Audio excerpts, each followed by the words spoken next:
What is up, guys? Ooh, the lighting. You see, I always leave bloopers in. I never take them out. Alright, there we go. What is up, guys? It's Mateo's 2020 Politics here. And I'm actually going to do a revision of the second Democratic presidential debate. Night 2 of it. Just not night 1, just night 2. Hosted by CNN. And I know it's late to do a revision. We're just a few days away from the third debate, right? But, because I rewatched the debate with my mom, because she hadn't seen it, she was in Turkey at the time, so, she rewatched it with me and noticed that, wow, I got some stuff wrong, let me just fix it. And it's because I decided to make all the videos at nighttime after the debate, and, that was a bit of an impulsive move, because I'm just like, I'm not thinking about, okay, am I too tired to make these videos? I'm just like, whatever, I'll just make them, right now. I just saw it. The hype is real. But, so I'm going to say now, before I said the winner was Cory Booker, now I'm going to say it's actually Tulsi Gabbard. And with her, she's interesting because her nights are always very smooth. She has no bad moments, no outstanding moments, but she's generally pretty good. So she had a smooth night. Not only that, but she did a takedown of Kamala Harris, right? And, wrecked her because she was talking about her record as, the California Attorney General. Yeah. Second winner, Andrew Yang. And I dislike him, but I'm gonna have to say he's the second winner. You're not seeing Cory Booker here because now that I look at it, the only articles that listed Cory Booker as the winner were articles by CNN who, let's face it, have a bit of an establishment bias. And when I rewatched it, I'm like, no, he didn't.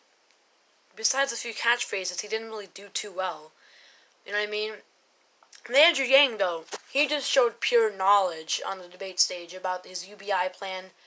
He was talking about, let's pay people to keep them out of prisons. And at first I'm like, I need to think about that.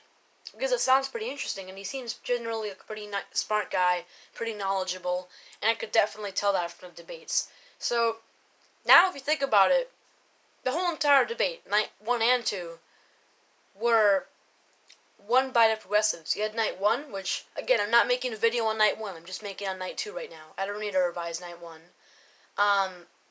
Night 1 you had Elizabeth Warren and Bernie Sanders who won. Now you have Andrew Yang and Tulsi Gabbard who won on night 2. So it's a complete progressive victory.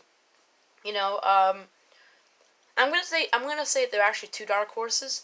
That is Joe Biden and Bill de Blasio. And it's because of this. You have Joe Biden, who, in the first debate, let's just face it, he got bashed by Kamala Harris. We'll get to her in a sec. But he had no comebacks. In this debate, he did have comebacks. First of all, since he was basically wiped clean in the first debate, there was nothing else to attack him on, except for Kirsten Gillibrand, who attacked him.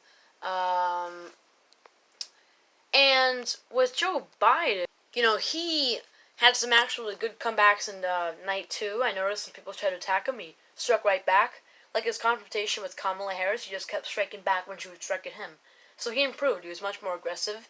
Other dark horse. Again, dark horse means that you weren't a winner, but you had either an improvement or you were just seen as a random-ass individual, but you really stood out. So, that Bill de Blasio, because he kept talking about taxing the hell out of the rich, just seeming really progressive in general, really fighting for the working people. Everybody's attacking him for the whole Eric Garner case, but he was saying how I'm not in charge of that. There's an investigation going on.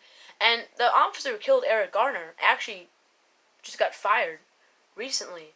So, yeah. But our next winner, we actually have a third dark horse, which is Kirsten Gillibrand. And it's because she just seemed really, unlike Bill de Blasio, who's very broadly good, she was very specific in the sense that she was very decisive. She said things really directly. She was straightforward. She wasn't like, oh yeah, the officer who killed Eric Garner, we need justice. She was straight up, he should be fired. He should be fired. And, the whole attack she committed upon Joe Biden, people are saying, oh, that it was a bad attack, he defended himself. Because it is true, he has, and multiple times in the Senate, proposed new laws that would defend women. But the fact, sorry, he still said that women working in a household would lead to deterioration of families. So either way, she is right on that because she was quoting him and attacking him on that. So you know, um, very straightforward, blunt. That's what I was looking for. Blunt. The fallen horse is actually Julian Castro because he, night one. It's so funny how it completely changed because in night one I made him a winner. Everybody thought he was a winner. I gave him second place because, especially in immigration, he destroyed Beto O'Rourke. He seemed like he was the most progressive guy in immigration. But not only that, but for the rest of the night, he was just very smooth, right? Um, he was talking about repealing Section 1325. That was like his main. I think that line stood out because I still remember it even now. But in night two, it's not that he had bad moments because again, the fallen horse is a term I invented, meaning that you fell down, you collapsed. It's not that he had any bad moments. It's just that he didn't offer anything new. Well, Mateo, what do you mean by that? What I mean by that is that he just seemed like a bit of a robot. He repeated basically everything you said in the first debate, so it's just kind of like, yeah, Julian, we already heard what you said. It's you don't have to repeat yourself. So it's nothing new was offered, and he seemed a bit like a broken record. So that was a bit annoying. Like a really typical politician in the sense he was very calm, speaking in a very friendly manner. Manners maketh man. So I mean, and also you had all the attention, going towards Kamala Harris and Joe Biden fighting, and some on Kirsten Gillibrand and other candidates. All these, and there was a lot of attention on other big candidates. So he just kind of, honestly, he seemed like, besides Michael Bennet, the most boring candidate because, again, not only he was really flat, repeating himself, but he also just kind of faded into the background since there was all this drama going on across the whole stage.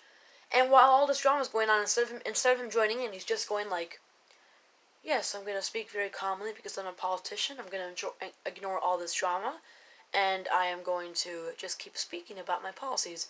And it just seemed really out of place. It's like, you have all these people attacking each other. He's just really staying calm and like repeating himself again. So the loser, of course, I didn't change that from my revisions. It's not Kamala Harris. It's actually Michael Bennet. And I feel like people were dunking on Joe Biden too much because with him and Kamala Harris, because with him he had some good moments. With Kamala Harris, she was good throughout the whole night. It's just when Tulsi Gabbard destroyed her on her record, that whole thing just kind of brings her down in general. But overall, throughout the whole night, she was okay. She doesn't have any reward here. She was just kind of average if you were to, add in all the good and bad moments of the night. But she was good on the healthcare part. But again, she still was not bad enough to be the loser. Michael Bennet was a loser. Did he have any bad moments? No. In fact, he had a pretty strong moment, which was his opening statement. Because he was talking about what he saw at the border, right? And although he is very boring, I mean, my mom and I have a thing where whenever we watch him speak, we just start like going like, oh, oh, sorry, Michael Bennet was speaking. It just made me fall asleep because he is very boring. He's speaking, he's just like, I don't know how to impersonate him, but he's simply very dry, has no energy, and I don't mean to attack him on that because again, the substance is what matters. What he's actually talking about, and in an opening statement, it was a perfect case of, well, maybe he's boring, but what he was saying, it still caught your attention. You know what I mean? Besides the opening statement, he didn't have any bad moments. Besides the opening statement, he was just boring the rest of the night. No bad moments, he just generally seemed to be very dry. Nothing special happened. And again, he also seemed like Julian Castro in the sense that there's all this drama going on. He's just staying very calm the whole entire time. You know what I mean? So, speaking about him, I was just reading about his Wikipedia page. Although he's one of my least candidates, he has a pretty interesting childhood, actually. He had dyslexia, so he actually got held back in second grade. He was born in India, actually. But, yeah, guys, let me just summarize the rewards. We have the winner is Tulsi Gabbard. Second place winner is Andrew Yang. Dark horses are Joe Biden, Bill de Blasio, and Kirsten Gillibrand. Fallen horse, Julian Castro, and loser, Michael Bennet. So, thanks for watching this video, guys, and bye! Gonna wait for it to reach exactly 10 minutes.